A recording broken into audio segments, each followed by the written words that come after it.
स्वर्ग का चाचा। आज की कहानी बहुत पहले की बात है। धरती पर 2 सालों तक बिल्कुल वर्षा नहीं हुई। अकाल पड़ गया। अपने तालाब को सूखता देखकर मेढक को चिंता हुई। उसने सोचा अगर ऐसा रहा तो वह भूखा मर जाएगा। उसने सोचा कि इस अकाल के बारे में स्वर्ग में जाकर वहां के राजा को बताया जाए।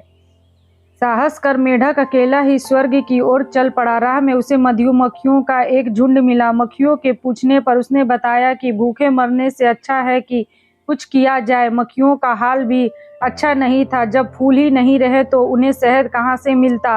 वे भी मेढक के साथ चल दी। आगे जाने पर उन्हें एक मुर्गा मिला। मुर्गा बहुत उदास था। जब फसल ही नहीं हुई तो उसे दाने कहाँ से मिलते। उसे खाने को कीड़े भी नहीं मिल रहे थे, इसीलिए मुर्गा भी उनके साथ चल दिया। अभी वे सब थोड़ा ही आगे गए थे कि एक खूंखार शेर मिल गया।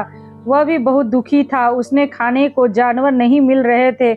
उनकी बातें सुन शेर भी उनके साथ साथ हो लिया। कई दिनों तक चलने के बाद वे स्वर्ग में पहुंचे।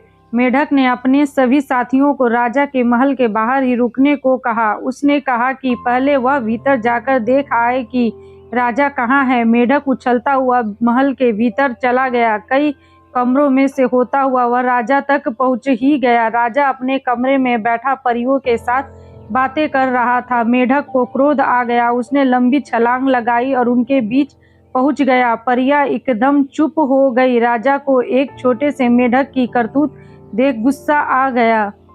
पागल जीव, तुमने हमारे बीच आने का साहस कैसे किया? राजा चिल्लाया। परंतु मेढक बिल्कुल नहीं डरा। उसे तो धरती पर भी भूख से मरना था। जब मौत साफ दिखाई दे तो हर कोई निडर हो जाता है। राजा फिर चीखा, पहरेदार भागे आए ताकि मेढक को पकड़कर महल से बाहर निकाल दे। मगर इधर उधर उछलता मेढक उनकी पकड़ में नहीं आ रहा था। मेढक ने मधुमक्खियों को आवाज दी। वे सब भी अंदर आ गई। वे सब पहरेदारों के चेहरों पर डंक मारने लगी। उनसे बचने के लिए सभी पहरेदार भाग गए। राजा हैरान था। तब उसने तूफान के देवता को बुलाया, पर मुर्गे ने शोर मचाया और पंख फड़फड़ाकर उसे भी भगा दिया। तब राजा ने अपने कुत्तों को बुलाया। उनके लिए तो भूखा खूंखार शेर पहले से ही तैयार बैठा था।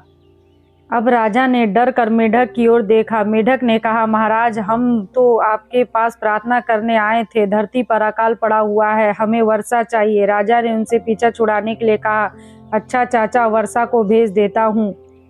जब वे सब साथी धरती पर वापस आए तो वर्षा भी उनके साथ थी। इसीलिए वियतनाम में मेढक को स्वर्ग का चाचा कहकर पुकारा जाता है। लोगों को जब मेढक की आवाज़ सुनाई देती है वे कहते हैं चाचा आ गया, तो वर्षा भी आती होगी।